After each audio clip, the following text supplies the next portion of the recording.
Bonjour à toutes et à tous et bienvenue dans la tour de commandement, l'endroit où on va parler du commandeur, ici Thibaut, j'espère que vous allez bien. Et aujourd'hui on va attaquer l'ultime vidéo de Kaldheim d'analyse autour des decks commandeurs qui sont édités à côté de l'édition. Mais avant toute chose, on va passer par la phase de pub, comme d'habitude. Je vais vous dire, écoutez, abonnez-vous, suivez la chaîne, n'hésitez pas à lâcher un like également pour cette vidéo, et aussi à activer la cloche, ça fait toujours plaisir et ça permet pour vous de suivre les actualités de la tour. Et surtout n'hésitez pas à commenter cette vidéo, à donner votre avis également sur les decks, à donner vos idées aussi, ça fait toujours plaisir et de voir que d'autres personnes échangent leurs idées autour des decks et de ce qu'ils peuvent faire, voilà, en général. Donc voilà, n'hésitez pas à balancer tout ça et aussi à partager la vidéo avec toutes les personnes qui pourraient être intéressées autour de vous. Ça fait toujours plaisir, ça fait du bien à la chaîne, ça fait du bien à YouTube, donc généralement nous on est content quand YouTube est content. N'oubliez pas que vous pouvez nous suivre sur les réseaux sociaux, sur Facebook, Twitter et Instagram, et du coup vous pouvez retrouver toutes les infos régulières, voilà, pour savoir qu'est-ce qui se passe dans la tour, voilà. Mais aussi être au courant de nos différents lives Twitch, donc là je vous invite également à aller suivre sur Twitch la tour, bien évidemment, parce qu'on fait des lives toutes les semaines autour du Commander, sur la construction, du gameplay avec vous, sans vous, les événements, enfin bon voilà, plein de choses qui sont prévues, comme d'habitude. Et bien sûr, je vais remercier encore une fois les tipeurs, parce qu'ils sont extrêmement nombreux déjà, hein, merci à eux. Et ils nous soutiennent financièrement pour qu'on puisse continuer à améliorer, mais surtout à continuer à faire des émissions, et à prendre autant de temps pour créer tout ça, donc voilà. Et aussi à gérer le Discord, à gérer les événements qu'on vous propose, ceux qu'on a encore, toutes les idées qu'on a encore à vous proposer. Et voilà, hein, j'en ai déjà parlé suffisamment, mais en tout cas merci à eux, parce qu'ils nous soutiennent directement, et ça fait extrêmement plaisir.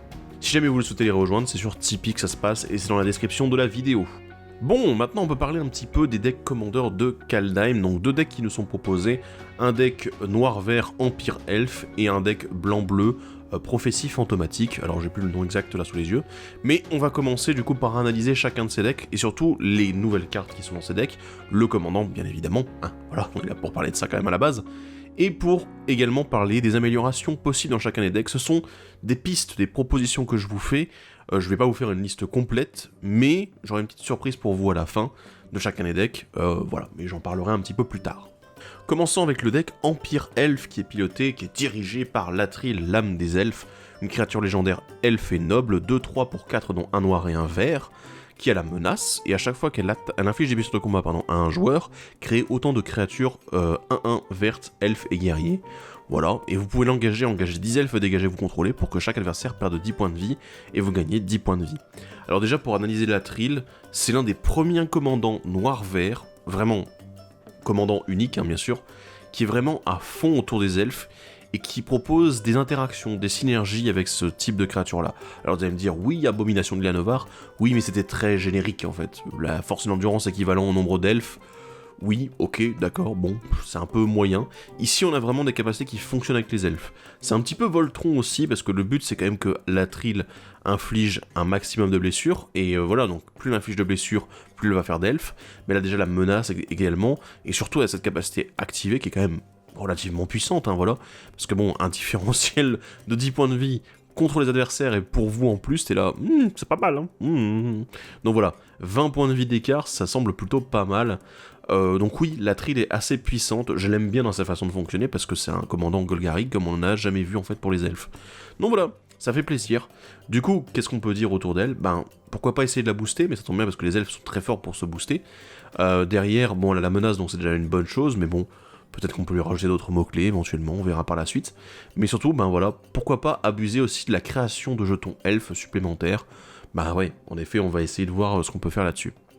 Mais voilà, on a le but du deck, amasser une tonne d'elfes, éventuellement faire passer Lathril en infligeant énormément de blessures, faire plus d'elfes, et ensuite, pomper les points de vie qui restent. Du coup, ces nouveaux decks, ils ont au total 8 nouvelles cartes de Commander, et oui, il y en a 8, avant on en avait 3 en fait dans les précédentes éditions, dans Commander Legends et dans Renaissance Zendikar, on avait eu 3 nouvelles cartes par deck, ici ils ont dit, non mais c'est bon, on va passer à 8 maintenant. Et c'est génial, surtout que ça reste au même prix que d'habitude, donc voilà, j'espère que vous apprécierez cette démarche de la part de Wizards. Et on va parler du coup des 7 cartes exclusives en dehors du commandant. On a la Jarre-d'âme du Grand Serpent, un artefact qui coûte 3 dont 1 noir. Chaque fois qu'un elfe que vous contrôlez meurt, exilez-le. Vous l'engagez, vous payez 2 points de vie jusqu'à la fin du tour, vous pouvez lancer un sort de créature parmi les cartes exilées par la Jarre-d'âme du Grand Serpent. C'est sympathique. Après, je suis pas un grand fan du fait du côté pouvoir relancer les créatures comme ça un petit peu... Enfin voilà, déjà les exilés ça fait un peu bizarre, mais pouvoir les relancer en payant des points de vie c'est un petit peu cool. Mais malheureusement c'est une carte à la fois, donc ça fait qu'on stocke aussi nos créatures dans la jarre, et du coup si elle se fait gérer, bah, nos créatures restent en exil. Du coup c'est un peu particulier en fait. Je trouve ça sympa qu'on puisse relancer des créatures, alors malheureusement ça aurait été sympa en fait que ça fonctionne avec n'importe quelle tribu, mais malheureusement ici la jarre elle est directement focalisée autour des elfes. Donc voilà, une carte plutôt sympathique mais que je trouve un petit peu moyenne. Le Pacte du Grand Serpent, un rituel qui coûte 3 dont 2 noirs. Choisissez un type de créature, un joueur ciblé pioche X cartes et perd X points de vie, X étant le nombre de créatures du type choisi qu'il contrôle. Alors c'est assez marrant parce qu'en fait on peut l'utiliser pour vous, pour piocher. Alors du coup avec le côté bon on va perdre des points de vie, ok c'est normal, on est en noir, c'est tout à fait logique. Mais derrière, surtout, vous pouvez le faire sur un adversaire qui contrôle beaucoup de créatures du même type. Pourquoi pas un jeu jeton, voilà, qui aurait énormément de jetons disponibles. Et bah voilà, vous dites, ouais bah tiens, c'est des humains, tous tes jetons là. Bah écoute, tu vas piocher autant que ton nombre d'humains et tu vas perdre autant de points de vie. Ça se trouve, il peut mourir dessus, voilà, si jamais il a fait énormément de jetons, des milliers de jetons. Du coup, ça peut vraiment se retourner contre certains jeux comme ça.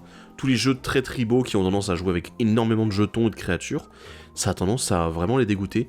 Et vous, ben, du coup, vous avez le contrôle sur ce qui se passe pour de votre côté si vous avez besoin de piocher. Donc, waouh!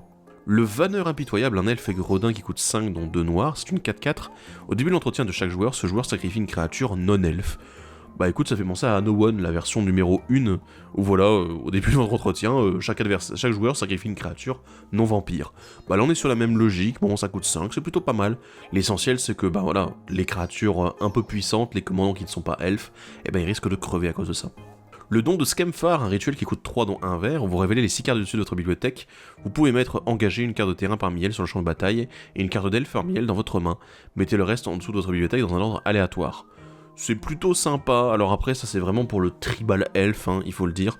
Ce qui est sympa c'est qu'on se retrouve avec une carte de rampe qui va être quasi systématique, on va dire sur 6 cartes dans un deck de 100 cartes. C'est très courant que vous allez tomber sur une carte de terrain. Après bon, honnêtement que vous ne tombiez pas sur une carte de terrain, c'est aussi probable, voilà, mine de rien, parce que vous jouez un tribal qui joue aussi beaucoup de mana d'orc, donc voilà, c'est un petit peu compliqué, mais il y a une probabilité que ça marche, et au moins vous pourrez récupérer une carte d'elfe. Ça m'étonnerait quand même que sur 6 cartes vous touchiez ni une créature, ni un terrain. Donc bon, hein, on va quand même espérer, mais je pense que c'est une carte plutôt sympathique, mais je suis pas sûr qu'elle soit qu'elle s'adapte à tous les decks, hein, bien évidemment, puisque bon là encore une fois on est sur du jeu elfe, bien sûr. Mais bon, voilà, il faut du jeu elfe qui va aussi jouer quelques gros elfes pour éviter que vous ayez trop peu de terrain. Donc ouais, ça peut être sympa, mais à voir, c'est une carte sympa pour les elfes. La couronne de Skemfar a un enchantement aura qui enchante une créature qui coûte 4 dont 2 verts. La créature enchantée gagne +1/+1 pour chaque elfe que vous contrôlez et à la portée. Et pour 3 dont 1 vert, vous renvoyez la couronne de Skemfar depuis votre cimetière dans votre main. Alors bon, évidemment le +1/+1 pour chaque elfe, c'est cool, mais ici c'est sur une seule créature, donc du coup vous avez intérêt à jouer notamment ça sur votre commandant. La Trill, ça a l'air plutôt de lui convenir, de dire ouais bah j'ai +1/+1 pour tous mes elfes, cool. Donc en plus, sachant que la couronne de Skemfar, vu qu'elle booste en fonction du nombre d'elfes et que la Trill va créer autant d'elfes que le nombre de blessures qu'elle a infligé, du coup, techniquement, ça snowball, quoi. C'est si la Trill est une 2-2, enfin 3-3 du coup, puisque avec la couronne, elle l'a sur elle, et que c'est une elfe elle-même, du coup, elle va infliger 3 blessures, elle va faire 3 elfes, du coup, il y aura un +3/+3 supplémentaire, donc du coup, elle aura +4/+4 au total, donc voilà, c'est très intéressant aussi. La portée, une capacité super, et surtout le fait qu'elle se renvoie dans la main, c'est top, parce que du coup, ça fait qu'on n'a jamais perdu réellement notre couronne. Après, évidemment, il existe des exils d'enchantement, mais bon, voilà, ça reste une aura. Les chevaucheurs de Glouton, des elfes et guerriers qui coûtent 6, dont le 2 verts, c'est une 4-4. Au début de chaque entretien, vous créez un jeton de créature 1-1 verte, elfe et guerrier, et à chaque fois qu'un autre elfe arrive sur le champ de bataille sur votre contrôle, vous gagnez un nombre de points de vie égal à son endurance. Alors c'est cool parce que ça temporise, et en plus ça crée des jetons de manière régulière. Donc du coup vous allez systématiquement au début de chaque entretien gagner un point de vie au minimum, parce que si jamais vous avez des elfes, des lords elfes, ceux qui donnent des boosts, du coup ça veut dire qu'ils vont arriver directement, ah bah tiens j'ai un +1/+1, donc j'ai le don d'endurance, et donc du coup je vais faire gagner 2 points de vie. C'est cool, c'est intéressant, c'est une bonne carte d'elfe à haut coût de mana en fait, qui va juste vous récompenser de continuer à faire votre boulot, et qui va permettre de temporiser, de continuer à créer du board, même si vous n'avez plus de cartes en main. Le venin du croc ancêtre, un enchantement qui coûte 4 dont un noir et un vert, les elfes attaquants que vous contrôlez ont le contact mortel, et à chaque fois qu'un elfe que vous contrôlez meurt, chaque adversaire perd un point de vie et vous gagnez un point de vie. Donc une carte aristocrate elfe qui donne le contact mortel à vos elfes attaquants. Ça va vraiment défoncer les boards adverses.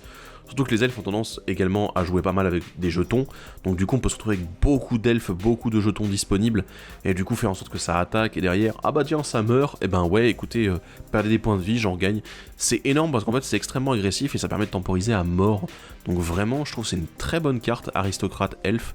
Si vous jouez vraiment avec beaucoup de jetons elfes, ce qui a tendance aussi à être le cas avec notre commandant, et ben c'est vraiment le top. On va parler des commandants alternatifs présents dans le pack, qui ne sont pas des nouveaux commandants bien sûr, là j'ai parlé de toutes les nouvelles cartes, ici on va parler de réédition, et vous allez être surpris. Déjà parce qu'il y a 3 commandants dont on va parler tout de suite, qui sont des rééditions de Commander Legends. On a l'Abomination de la Novar, Miara, épine de la Clairière, et Numa, chef de clan de Joraga. Alors, bon, j'avais dit, voilà, Abomination de la Novar, oui c'est cool, c'est sympa, ça augmente la force, la endurance en fonction du nombre d'elfes, ok bon. Je trouve que dans ce deck, il est plutôt pas mal, parce que bon, derrière, on a quand même un commandant qui crée des jetons elfes en fonction du nombre de blessures. Ce qui serait marrant, c'est que l'Abomination de la Novar gagne la capacité de notre commandant Latril, mais bon, évidemment, ça n'est pas possible. Donc, oui, il y a une certaine logique, en fait, vraiment. Abomination de la Novar, ça reste une bonne créature dans un jeu elfe en général. Pour Miara et Numa, alors, Miara, étant donné que on fait beaucoup de jetons, ça veut dire également qu'on peut en perdre beaucoup avec notre commandant. Et aussi, ben voilà, du coup pourquoi pas piocher les cartes. Donc c'est un petit moyen de piocher, même s'il en existe d'autres, notamment dans Kaldheim, on va en parler un petit peu après. Mais du coup Miara est un peu inférieur par rapport à d'autres cartes qu'on pourrait mettre dans le deck, et qui seraient largement supérieures. Numa, alors lui c'est vraiment les marqueurs +1/+1 et je ne le comprends pas en fait.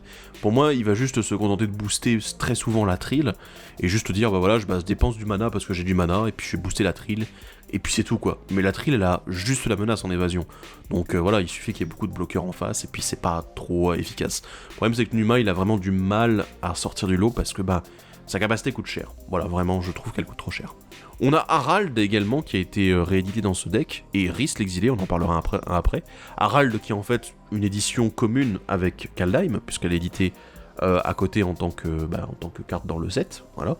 Et on en a parlé dans l'analyse des commandants, c'est pas la meilleure carte pour le jeu elfe, parce que malheureusement, sa capacité principale, elle se déclenche au moment où il arrive sur le champ de bataille. Et malheureusement, Harald, là, le deck elfe, on l'a vu, pour le moment, les nouvelles cartes, elles n'incitent pas trop à la réanimation non plus. Donc voilà, c'est un peu compliqué, je le trouve toujours aussi peu efficace, mais l'avantage, c'est que, au moins, il va nous permettre de filtrer un peu le dessus de la bibliothèque, pour récupérer des cartes d'elfe, et éventuellement Tivar, si jamais on le met dans le deck. Rhys l'exilé, une réédition surprenante, mais tout à fait à sa place, en fait. Puisque voilà, lui aussi va nous permettre de temporiser pour le nombre d'elfes qu'on contrôle, donc c'est vraiment génial. Surtout qu'en plus il va nous permettre de sacrifier les elfes qui sont éventuellement créés par notre commandant Latril pour se régénérer, donc du coup ne pas craindre la mort. Rhys qui ne craint pas la mort, voilà. Et c'est vraiment un bon elfe en fait qui fonctionne très bien dans ce deck, et je pense qu'il est un petit peu sous-joué en tant que commandant elfe, alors qu'il est vraiment génial. On va parler un petit peu du coup des cartes du deck qui sont intéressantes. Alors on a des cartes très tribales, on va évidemment en parler, mais c'est quasiment que du tribal dont je vais parler ici. On va parler des 3 premières, l'archidruide elfe, la chamane de la meute et Marwyn la nourricière. Alors l'archidruide elfe ici avec son illustration, nouvelle illustration, voilà vous le connaissez, c'est celui qui pousse les elfes mais aussi qui permet de faire du mana vert pour chaque elfe que vous contrôlez. C'est fort, peu importe ce qu'on dit, c'est une très bonne capacité. Toutes les autres cartes du deck, toutes les autres cartes qui existent actuellement, qui font du mana pour chaque elfe, elles sont très efficaces de manière générale dans les jeux elfes, puisque du coup, ça nous permet de snowball et juste de dire, j'ai beaucoup de mana, qu'est-ce que je vais faire? Je vais lancer plus de sorts, et je lance encore plus d'elfes, et du coup, plus j'ai d'elfes, plus je peux lancer d'elfes. Et en plus ici, il y a le boost qui est disponible, c'est vraiment une excellente carte des jeux elfes en général. La chamane de la meute, c'est un peu dans le même genre. Ici, voilà, les blessures directes, alors vous allez me dire, ouais, mais c'est qu'un seul adversaire, puis on peut pas trop bouncer avec chamane de la meute. Non, évidemment, on est en noir-vert, mais là, en fait, la chamane de la meute, elle permet éventuellement de tuer un joueur qui sera en fin de vie, en fait. Il n'y a plus beaucoup de points de vie, vous pouvez pas attaquer parce qu'éventuellement il a mis, il a mis une propagande sur le champ de bataille, c'est catastrophique, vous n'avez pas assez de mana. Vous jouez chaman de la meute, et du coup, boum, vous pouvez tuer ce joueur à distance. C'est ça qui est intéressant en fait, le tue à distance avec chaman de la meute. Et Marwyn, encore une fois, dans le style un peu l'archidruide elfe, plus j'ai d'elfes, plus je fais du mana, Eh ben oui, alors ici on est dans une autre optique, hein. C'est vraiment, elle doit être jouée avant les elfes qui vont arriver ensuite sur le champ de bataille. Mais bon, plus il y a d'elfes, plus vous gagnez de marqueurs, plus Marwyn va faire de mana vert, donc c'est vraiment cool. Dans les autres cartes encore très tribal, mais aussi très value, on a le chuchoteur de bêtes, la tacticienne de la canopée et la prouesse des justes. Alors le chuchoteur de bêtes, évidemment, quand je vous dis, vous pouvez faire énormément de mana, du coup lancer les quelques créatures qui vous restent, bah du coup si derrière vous piochez systématiquement, il paraît que c'est plutôt pas mal. Donc vraiment, la pioche, c'est un élément essentiel pour que les jeux elfes puissent continuer à jouer, en fait. Et ici, le chuchoteur de bêtes, c'est une très bonne intégration dans cette liste. La tacticienne de la canopée, alors vous allez me dire, attends, ça sort de où ça? Je ne connais pas. C'est une édition en fait qui vient des thèmes boosters de Kaldheim, et du coup c'est une réédition directement dans le pack, je suis très étonné. Mais du coup, un elfe guerrier qui donne +1/+1 aux autres elfes et qui fait 3 mana verts en s'engageant, ma foi, on reste dans le tribal très fonctionnel et qui fait beaucoup de mana, donc c'est super. Et la prouesse des justes, un enchantement tribal qui est vraiment cool, mais qui fonctionne plutôt moyennement avec la tril, en fait, c'est un peu mi-figue mi-raisin, puisque si vous le connaissez pas, en fait, il va permettre à chaque mort d'un autre elfe non jeton, en fait, de créer un elfe et guerrier 1-1. Donc du coup, comme la tril crée énormément de jetons, évidemment que ça va pas se déclencher avec la prouesse des justes, ça fonctionne pas très bien ensemble. Mais on va se dire que l'avantage principal, c'est que si jamais il y a des elfes que vous contrôlez qui meurent, et du coup, des elfes non jetons, hein, du coup vous récupérez quand même un elfe derrière, donc du coup il y a toujours un petit recyclage en fait en soi.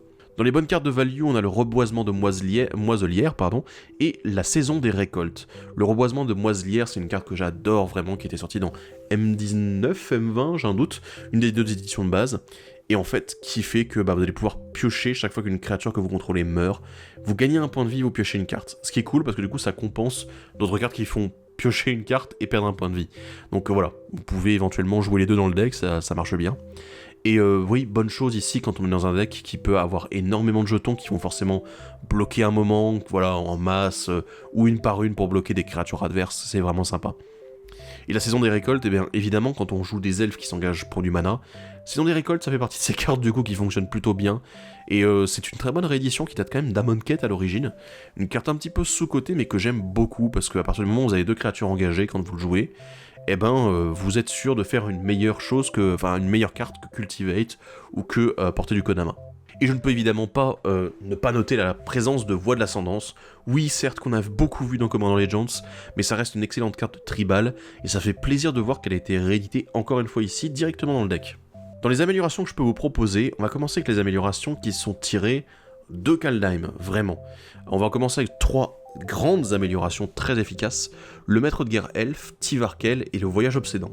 Alors le maître de guerre elfe, on en a parlé dans l'analyse de l'édition, c'est efficace. On est sur une carte qui va nous permettre de faire plus d'elfes quand les elfes arrivent sur le champ de bataille. Ce qui est quand même génial, c'est que du coup avec la capacité de la tril, si jamais on n'a pas d'autres elfes dans notre main, mais qu'on attaque avec la tril et qu'on inflige des blessures, le maître de guerre elfe, il va dire ok, il y a un jeton qui arrive, du coup je vais créer un autre jeton en plus. Ok. Et c'est suffisamment efficace en fait. Donc voilà, comme vous le savez, c'est une capacité qui se déclenche aussi avec l'arrivée des jetons, donc voilà, c'est cool. Et en plus, le petit +2/+2 contact mortel, c'est quand même vraiment sympa. Tivarkel, évidemment, c'est une très bonne carte, ça va nous permettre de fixer notamment tous les coups en noir qui sont dans le deck, vu que nos elfes vont pouvoir faire du mana. Alors sachant qu'en plus, tous les elfes ne font pas du mana, non, oui. Préjugés, voilà. Préjugés, tous les elfes ne font pas du mana. Donc oui, du coup ce qui permet vraiment de fixer un peu ce mana noir, et en plus de tirer vraiment une value supplémentaire. On a plus de jetons disponibles, plus d'elfes qui arrivent sur le champ de bataille, on peut utiliser plusieurs fois les capacités des gros elfes qui font du mana, et surtout l'ultime qui est vraiment au top du top pour les jeux elfes, parce que bon, il paraît que oui, piocher 2 cartes et donner la célérité à tous les elfes qui arrivent en jeu, ça a l'air pas mal. Et le voyage obsédant, alors oui, on en avait parlé, c'est une carte qui existait un peu déjà sous une forme autre, mais ici le voyage obsédant en fait l'avantage c'est qu'il a cette prédiction, ce goût de prédiction qui est assez cool et qui va nous permettre aussi d'utiliser le mana qu'on va peut-être faire en trop avec les elfes, donc vraiment sympa, et en fait ça va nous permettre de récupérer vraiment tout ce qu'on aurait pu perdre sur une vrasse, donc vraiment au top. Dans les autres cartes qui sont un peu plus, donc toujours tribal mais dans le boost, on a la championne elfe, Ezuri, chef renégat, et le Wirewood symbiote, le symbiote de Brimbois. Alors, championne elfe, je vous assure je pense que c'est une carte qu'il faut mettre dans le deck, j'insiste. Parce que vraiment, la traversée des forêts, c'est une capacité suffisamment forte pour, déjà, le donner à tous vos elfes, c'est quand même assez dingue, hein. Donc oui, le boost est impressionnant, mais le donner à tous vos elfes, ça veut dire également que l'Atril a la traversée des forêts. Donc vous allez avoir une cible privilégiée pour l'Atril, c'est le joueur qui a des forêts sur le champ de bataille. Et vraiment, c'est le top. Donc champion elfe, j'insiste, vraiment, jouez-le. Et Zurich chef Renégat, bien évidemment. Je veux dire, on est sur quelque chose qui permet de protéger notre commandant, on est sur quelque chose qui permet de booster tous nos elfes. Et Zurich, ça fait partie de ces gros classiques des jeux elfes en général, même joué dans d'autres formats, hein, pour vous le dire. Eh ben écoutez, oui, jouez-le. Et le Wirewood Symbiote, en fait, qui va juste nous permettre de détaper des créatures en renvoyant un elfe dans la main de son propriétaire, donc c'est quand même assez cool, hein. Oui, alors vous pouvez le faire qu'une seule fois par tour, d'accord, ok, voilà, on fait comme on peut, mais il y a des combos qui existent, éventuellement si vous voulez aller chercher un peu sur le net, ça existe, les combos avec ce symbiote, mais de manière générale, en fait, juste le fait de pouvoir dégager un elfe qui peut faire énormément de value, et notamment notre commandant, puisque je vous rappelle qu'en engageant 10 elfes, et lui-même, il paraît que ça fonctionne plutôt bien, hein, faire perdre 10 points de vie. Donc voilà, je vous invite à aller voir ça, et aussi à aller voir les autres cartes qui permettent de dégager toutes vos créatures de manière générale. Il y en a quelques-unes, mais voilà, je vous en dis un peu plus bientôt. Et dans les cartes de value encore qui existent à côté, il y en a 3 en plus, notamment sur la pioche, mais pas que. On a la vengeresse de Skemfar, le pince-crâne et l'idéal déchu. Alors oui, la vengeresse vient de Kaldheim. Ok, je l'ai pas mise avec les autres cartes de Kaldheim, mais en fait parce qu'elle est là pour la value. Et comme je vous l'ai dit tout à l'heure avec le reboisement de Moiselière, du coup ici, chaque fois qu'on a un autre elfe ou un berserker non jeton que vous contrôlez qui meurt, vous piochez une carte, vous perdez un point de vie, c'est cool, c'est efficace. Alors ce qui est un petit peu gênant, c'est que c'est non jeton. Ça c'est le petit truc qui m'embête, mais bon, on va dire que de manière générale, vous allez aussi avoir quand même pas mal de cartes d'elfes dans le jeu, vous n'allez pas vous contenter de faire des jetons, et puis lololol, hein, voilà. Mais c'est suffisant en fait avec le reboisement de Moiselière pour compenser et piocher plus de cartes. Évidemment derrière on a le pince-crâne. Bah oui, parce que moi quand je vois des jetons 1-1 et qui n'arrêtent pas de popper, qu'est-ce que j'ai envie de faire ? Eh ben j'ai envie de jouer pince-crâne et de piocher plein de cartes. Et surtout dans un deck qui est noir-vert et qui normalement ne pioche pas non plus des masses, hein, voilà, on n'est pas en bleu, mais voilà, ça pioche pas des masses non plus, du coup le pince-crâne reste une très bonne solution de pioche avec ses jetons. Et le dernier c'est l'idéal déchu. Alors je sais que peu de gens probablement connaissent cette carte, mais en fait elle est extrêmement puissante puisqu'elle donne à la créature enchantée le vol et une capacité supplémentaire qui dit sacrifier une créature, cette créature gagne +2/+1 jusqu'à la fin du tour. Alors et en plus quand elle est mise au cimetière, vous pouvez le renvoyer dans la main. C'est quand même assez dingue. Bon déjà c'est une carte que vous allez jamais perdre, ou presque. Donc l'idéal déchu, bonne carte, pourquoi ? Parce qu'en fait, techniquement vos elfes là que vous faites, les elfes que vous faites avec l'Atril, du coup bon, derrière ils servent pas à grand chose, ce sont juste des elfes. Mais juste, imaginons, vous avez attaqué le tour précédent avec l'Atril qui a 3 de force, ok. L'Atril fait 3 elfes, ok. Le tour suivant, vous avez l'idéal déchu qui est sur l'Atril. Alors déjà, elle vole, elle la menace, donc elle est plutôt pépère, il faut le dire. Et ensuite, derrière, vous dites, ok, mes 3 elfes que j'ai créés au tour précédent, je vais les sacrifier. Du coup, ça donne 3 fois +2/+1 à l'Atril, et du coup, ça veut dire qu'elle gagne 6 en force. Donc du coup, avec 3 jetons qu'elle a créés, elle va gagner 6 en puissance, et donc du coup pouvoir créer 6 jetons de plus que sa force de base. Donc du coup c'est du snowball, c'est-à-dire que plus vous allez créer de jetons, plus vous allez pouvoir les sacrifier pour en faire beaucoup plus derrière. Donc du coup, ouais, idéal déchu c'est une excellente carte ici. Pour faire le topo du deck de base de l'Atril, il est très consistant, très intéressant, on a pas mal de bons elfes, on a des elfes un petit peu plus médiocres, mais c'est pas bien grave. Et j'ai également une petite surprise pour vous, c'est que Emric vous a préparé une petite liste, du coup avec les cartes à retirer et les cartes à rentrer. Du coup on va vous la donner ici dans la description de la vidéo, elle est disponible juste en dessous. Mais pour ceux qui sont intéressés également par le deck des fantômes, le blanc-bleu Azorius, je vous invite à suivre le suite de la vidéo avant d'aller voir ça. Donc le deck prédiction fantomatique, c'est un deck du coup axé autour de Ranar le Vigilant, un esprit guerrier pour 4 dont un blanc et un bleu qui est une 2-3 vol vigilance. La première carte que vous prédisez à chaque tour coûte 0 à prédire. Chaque fois que vous exilez au moins une carte de votre main et ou au moins un permanent depuis le champ de bataille, créez un jeton de créature 1-1 blanche esprit avec le vol. Donc alors, ce qui est intéressant ici avec Ranar, c'est qu'on a le côté prédiction. Alors, les cartes que vous prédisez, en fait, ce sont les cartes que vous mettez en exil depuis la main, je tiens à le préciser, et ensuite, derrière, vous pouvez les lancer pour leur coup de prédiction. Ça, ce sont les cartes prédites. Donc du coup, vous avez le droit, plutôt que de payer les 2 mana génériques pour prédire une carte, et bah vous avez le droit de payer 0 à la place, au moins pour la première fois vous allez prédire une carte à chaque tour.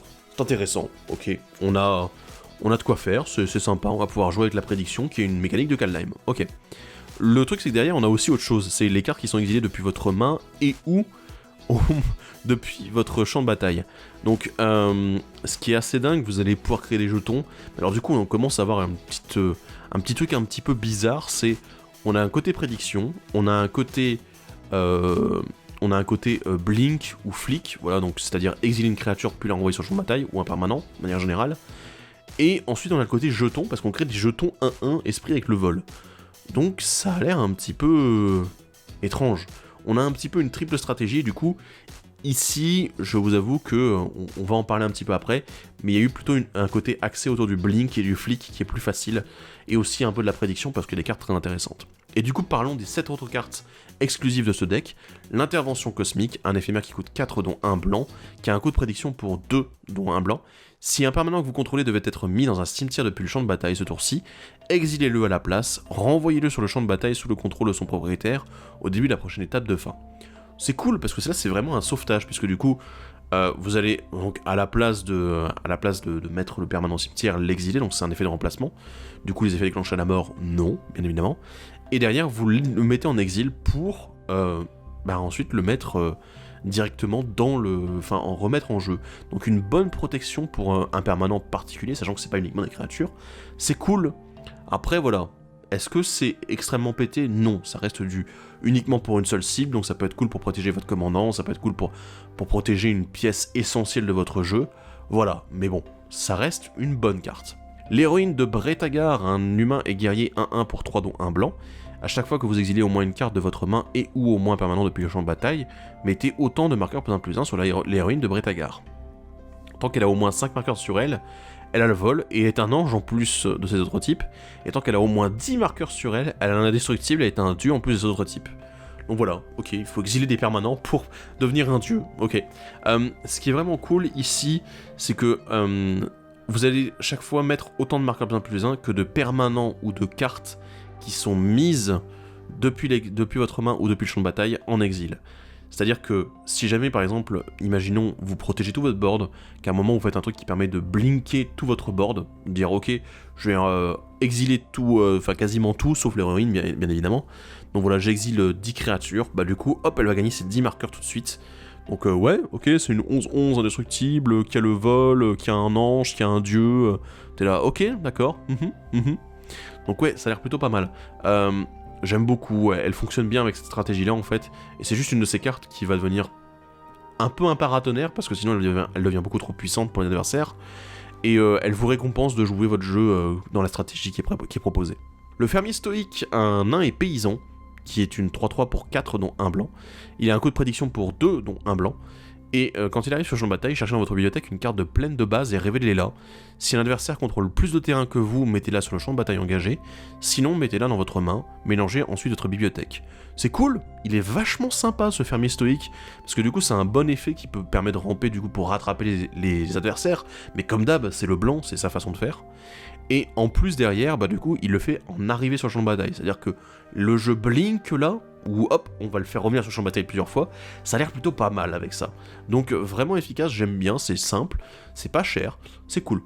En bleu, on a le sage de l'au-delà, un esprit géant qui coûte 7 dont 2 bleus, c'est une 5-5 avec le vol, et les sorts que vous lancez depuis autre part que votre main coûtent 2 de moins à lancer, et il a un coût de prédiction pour 5 dont 1 bleu.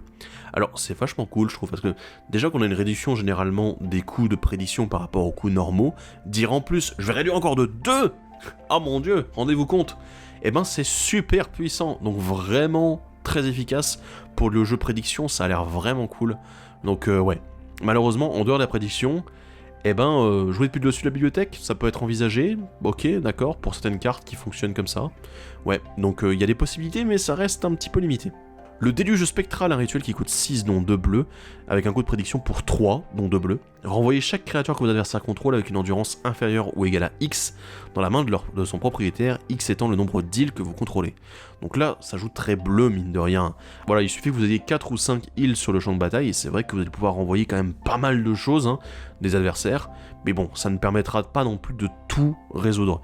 Mais il faut avouer qu'avec un coup de prédiction aussi faible, du coup vous pouvez le garder pour la fin de partie, pour un moment beaucoup plus stratégique et important, donc voilà. Ça a l'air vraiment intéressant pour le jeu contrôle, et surtout pour jouer un petit peu sur le long terme. Voilà celle-ci.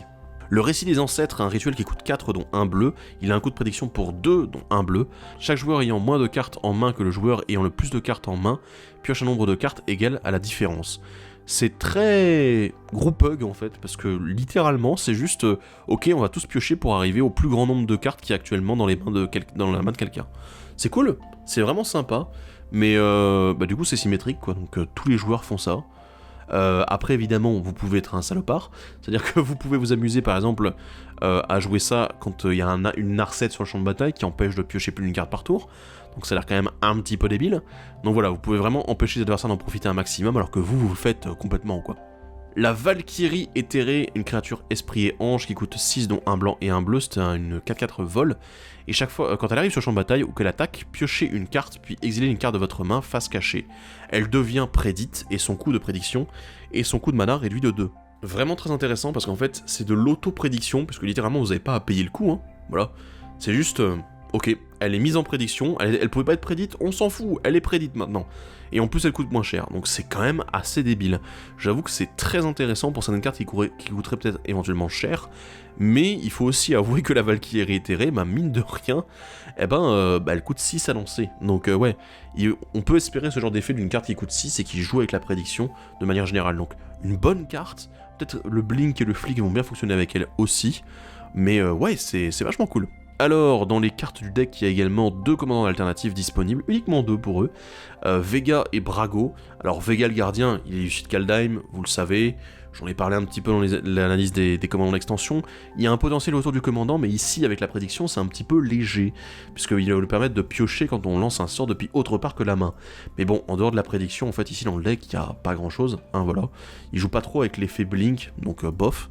Et ensuite on a Brago qui lui est carrément uniquement dans le Blink, voilà, puisqu'il va nous permettre d'exiler n'importe quel nombre de permanents dans le terrain qu'on contrôle quand il inflige des blessures, pour les renvoyer ensuite sur le champ de bataille. Donc tous les effets déclenchés, d'arrivée en jeu, tout ça c'est très intéressant avec lui, c'est le papy du commandeur qui joue en effet Blink, il est très puissant pour ça, c'est un très bon commandant. Donc voilà, ça peut être très intéressant si vous, plutôt que de faire de la prédiction beaucoup, vous axez plutôt autour du Blink et du Flick. Des autres cartes intéressantes, il y a le Berger des âmes, puisque lui aussi aime quand une créature est exilée, et voilà, et il permet de le faire en plus en début d'étape de fin, voilà, hop, on exile et on renvoie sur le champ de bataille. Donc une créature qui se booste comme ça, c'est plutôt cool.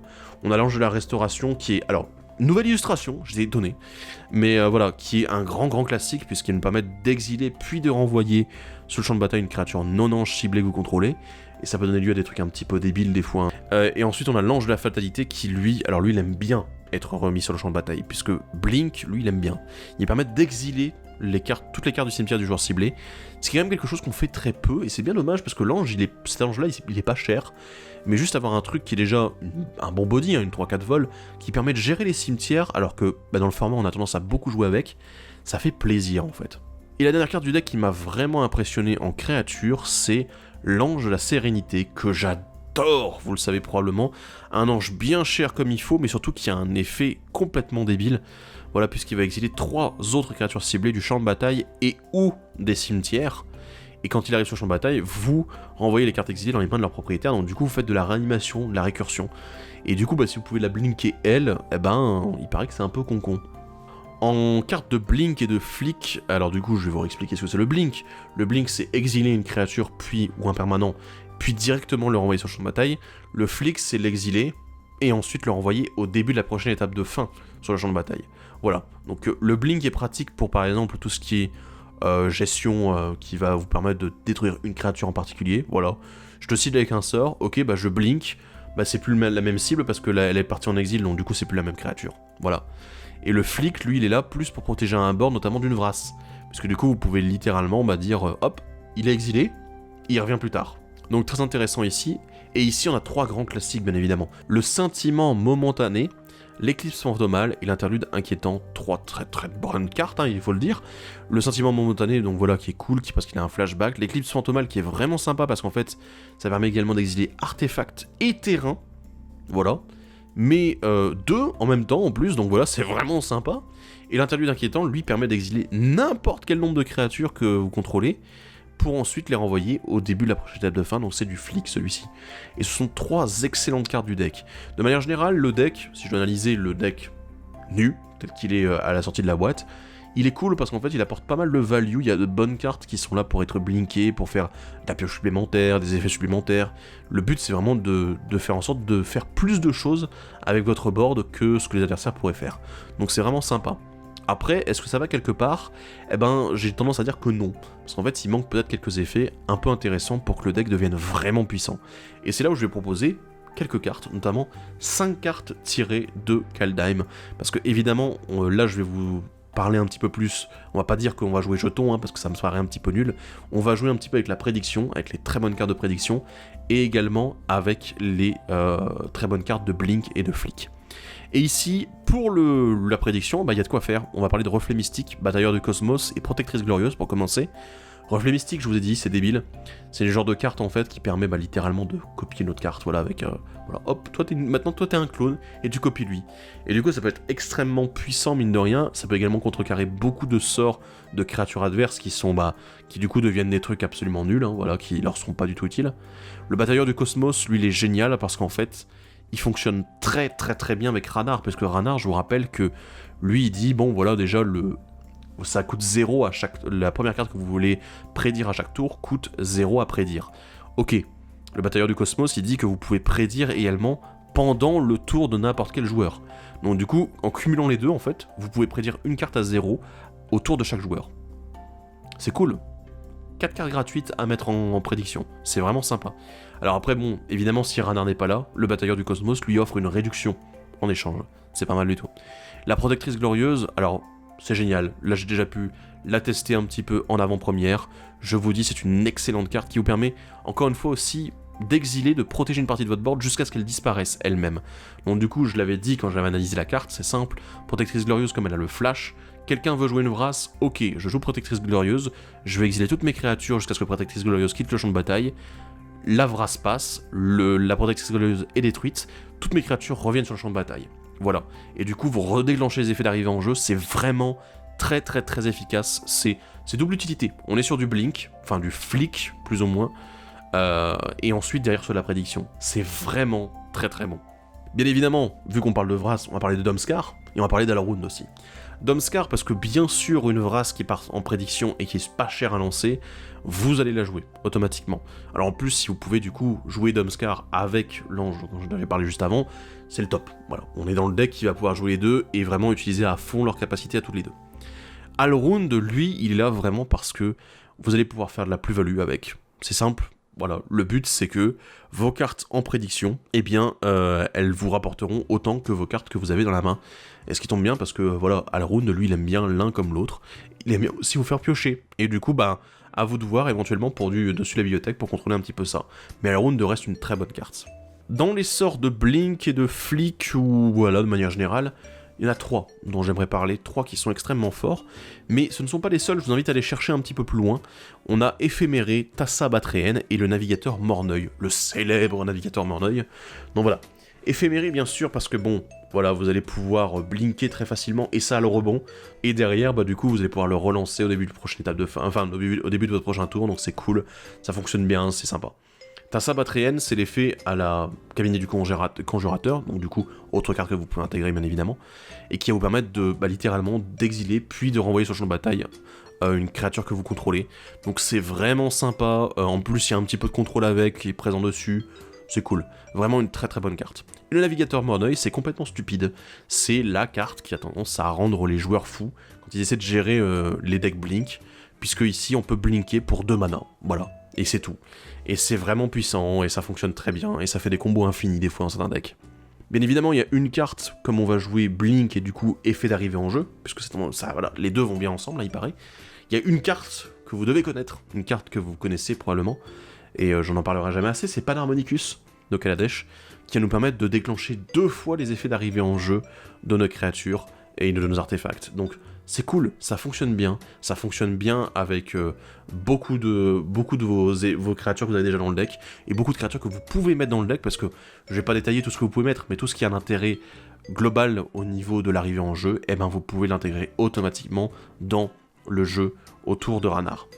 Ensuite, il y a une autre logique qui est assez dingue en fait, ce sont les cartes qui vont directement en exil ou mettre d'autres cartes en exil. Parce que du coup, Ranarr, lui, fait des jetons. Donc ça, c'est une option que vous pouvez explorer un petit peu. Notamment, je pense, alors j'ai 3 cartes ici à vous montrer, mais je pense par exemple aux cartes avec la suspension. Donc ici, je vous montre Ancestral Vision, puisque en fait, elle se met en exil toute seule au moment où vous allez la mettre en suspension. Et derrière, en plus, vous allez pouvoir la jouer depuis en dehors, enfin depuis l'exil. Donc du coup, la Vega serait content, puisque c'est joué depuis l'exil aussi, tout comme une carte qui a la prédiction. Mais du coup, elle va être jouée depuis l'exil derrière. Donc c'est cool parce que vraiment ça fonctionne bien. En plus, Ancestral Vision ici ne coûte qu'un bleu à mettre en suspension. Donc avec Ranarr, ça peut être très efficace, juste dire ok, voilà, boum, je mets une carte en suspension. C'est pas de la prédiction, mais on s'en fout, voilà. Et puis bah voilà, dans 4 tours, pardon, je piocherai. Voilà, ça fait toujours plaisir. Ensuite, derrière, on a, donc pour les 2 derniers exemples, Force de Négation et Misdirection. Ce sont 2 cartes en fait qui permettent d'exiler une carte de votre main à la place de payer le coup de mana. Ce qui est sympa parce qu'en fait, du coup, c'est une carte qui est vraiment mise en exil depuis votre main. Donc du coup, Ranarr se déclenche à nouveau et vous permet de faire à nouveau des esprits. Donc ça fait de la plus-value là-dessus. Après, est-ce qu'on peut baser tout un deck autour de ça ? Je ne pense pas non plus. Je pense que c'est un petit peu limité parce que les cartes en suspension en blanc et en bleu, c'est un peu limité. Les cartes qui ont un coût alternatif avec de l'exil de cartes, il n'y en a pas beaucoup, vous les connaissez pour la plupart. Donc ça reste assez limité, mais c'est des cartes qui ont un intérêt supplémentaire. Donc du coup, Force de Négation et même Force of Will, Force de Volonté, vous pouvez les mettre dedans. Donc voilà, pourquoi pas. Donc, mais bon, voilà, ça reste assez cher, ça reste des cartes qui sont très recherchées de manière générale, donc ouais, c'est un petit peu compliqué pour les améliorer dans ce sens-là. De manière générale, ce deck Ranarr, il a un avantage déjà de base, c'est que du coup, il intègre de nouvelles cartes avec la prédiction qui sont vraiment cool. C'est des cartes qui sont vraiment sympas. Il a un petit problème en soi, c'est qu'il fait beaucoup de value, mais en fait, pas forcément avec des cartes qui brillent énormément. Le but, c'est que le deck, ce soit pas un deck qui soit ultra aggro comme le deck Elf. Le but, c'est que ce soit un deck qui soit efficace dans ce qu'il fait, et qui va out-value, qui va juste dépasser la valeur faite par les decks adverses.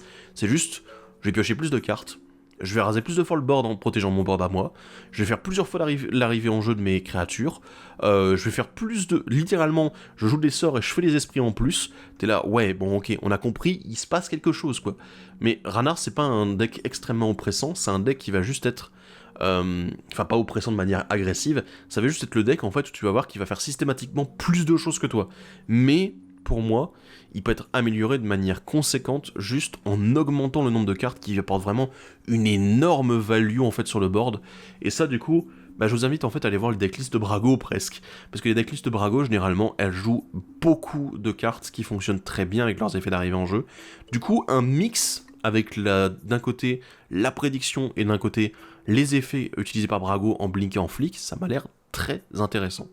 Et ici, je tiens à vous le dire, si vous voulez aller voir, il y a Mathieu qui a proposé une decklist.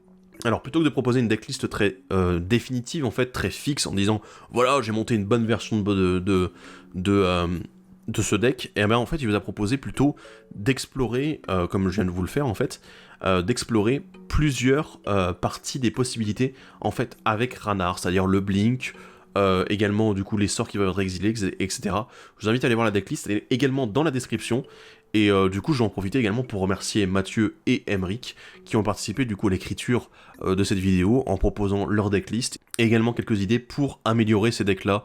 Donc en tout cas, merci à eux et du coup, j'espère que vous leur ferez un grand merci également. Sur ce, j'espère que ça vous a plu, j'espère que vous avez d'autres idées également à proposer pour les decks, pourquoi pas aller chercher plus loin, pourquoi pas partager vos decklists également sur le Discord de la Tour, le lien est dans la description comme d'habitude pour pouvoir discuter avec les membres de la communauté autour de ces 2 decks préconstruits qui quand même sont intéressants, ils vont vraiment dans des logiques, bon certes qu'on a déjà vu, mais qui sont un peu plus abouties que celles qu'on avait pu voir auparavant dans les decks précédents, donc vraiment ça fait plaisir, et j'espère du coup qu'ils vous plaisent tout comme ils me plaisent à moi.